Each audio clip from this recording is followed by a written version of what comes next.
one of the biggest controversies dito sa nakaraang Typhoon Tino. So, ito pong ang tingin ng iba, ito raw construction ng Monterrasas de Cebu, itong sa Slater Young, nakapagpalala doon po sa pagbaha sa Cebu. Okay, we'd like to ask about your expert opinion. Basically, dun sa ganong klaseng proyekto, you don't have to talk about it specifically unless you're able to inspect it, or you're very much familiar with that specific project. Pero yung idea nung magtatayo ka ng high-end project or development sa bundok, is that advisable? Hindi ko masyadong, not even wise. Hindi ko masyadong yung Monterrasas.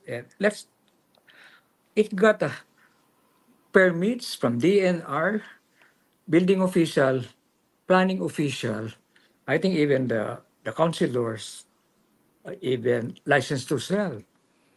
Ilan signatures ang nakuha bago ma-erect yan? Kung 8% lang ang requirement for open space, baka na-satisfy niya. Pero i-separate dapat natin yung legalized like conversion of open spaces in Metro Manila. Na-legalized, but is it moral? Is it ethical? Kaya sabi ko mga kapwa natin, mga professionals in the environment, planners, architects, engineers, dapat we should always examine our conscience. Yeah, speaking of moral...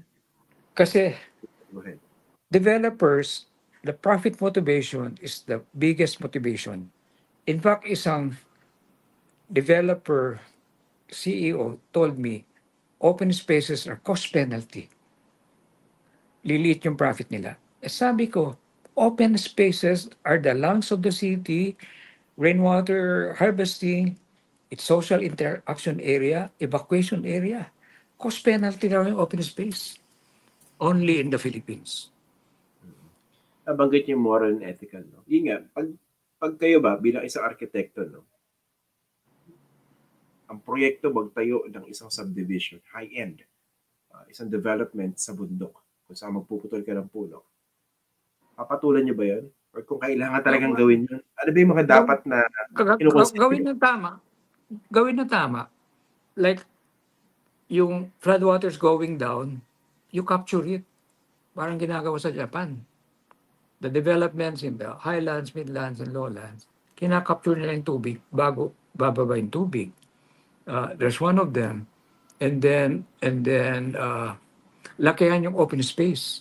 Kasi kung puro konkreto yan, yung absorption capacity ng lupa nababawasan. Fort Bonifacio, naglagay sila ng rainwater harvesting facility sa ilalim ng Burgos Circle. Kaya hindi nagbabaha doon. Rockwell, with Henny Lopez, kaming nag-master plan yan as architect ako ng first 5 towers. Pwede sana naging 70% saleable area. 51% saleable area lang. They could have made allowed ng Presidency 957, 70% saleable, 30% open space, including the roads. So we had a responsible developer, si Henny Lopez.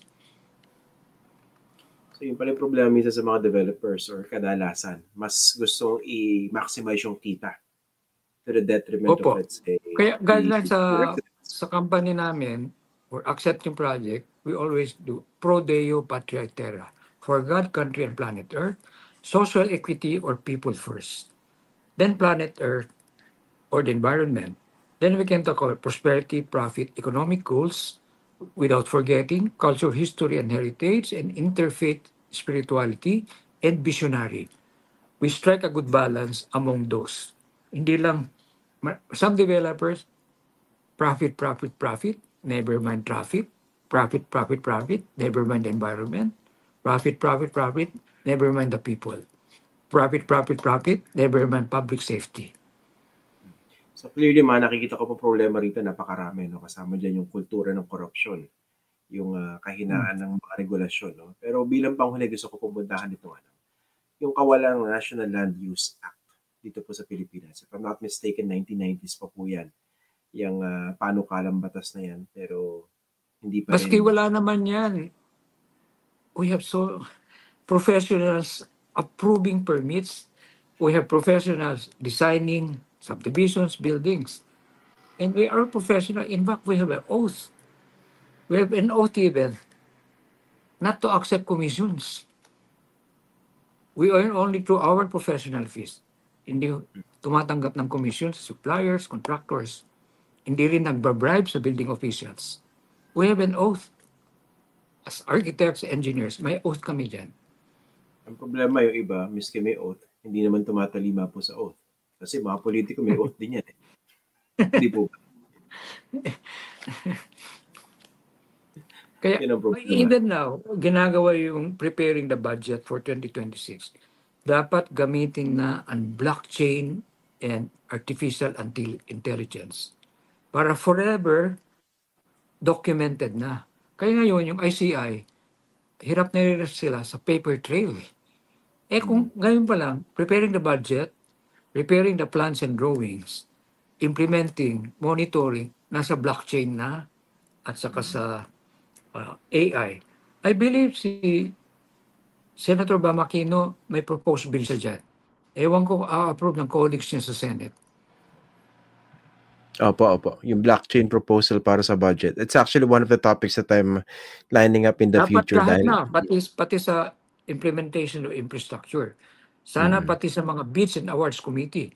Sabi nga ni research ni Mayor Magalong, some bids and awards committees daw in government agencies, 5 to 6% ang lagay. Ang bribe. Kaya sabi, kaya pala hindi kami nananalo sa mga competition. Kasi hindi kami naglalagay. Unless maglagay kayo. Ito bang ito?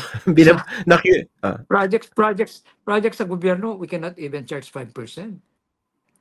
Tapos corruption, 70%. Ano ba yan? Kaya we don't have good designs. Lagay sa bids and awards committees lang, 5 to 6%. Mas mataas pa kaysa professional fee ng architects and engineers. Sir, na-curious lang po ako, no? Meron ba, natalo na ba kayo sa mga bidding dito sa mga lumalabas sa pangalan ng mga corrupt na mga contractor? Hindi kami contractor, pero consultants. Pero kumbaga, yung mga nakatrabaho niyong contractors, natalo na doon? Natalo na kayo? Wala doon. Wala. Okay. Kasi kung may corruption, we don't participate. Sa MMDA, mas mura kami ng 4 million, talo pa rin kami. Mas mura kami ng 8 million, talo pa kami. Hindi, ayaw sa amin yung Bids and Awards Committee. So, kasalanan nyo pala dahil mas mura, ganun ba yan? DPWH, ilang beses na kami nag-participate, hindi kami qualified. Talaga? Dalawang administration na. And there's still hope. If we only have 7 challenges. We know the problems, we know the solution. Corruption towards good governance, criminality, better peace and order, climate change, protect, enhance the environment, inequality, poverty alleviation, job creation, investments, we need foreign direct investments, infrastructure, we need to build more infrastructure, even those proposed in the 70s. And number 7, incompetence. We should have more competent people in government. Pito lang yan. But we have so many graces from the Lord. I still believe our country is the most blessed.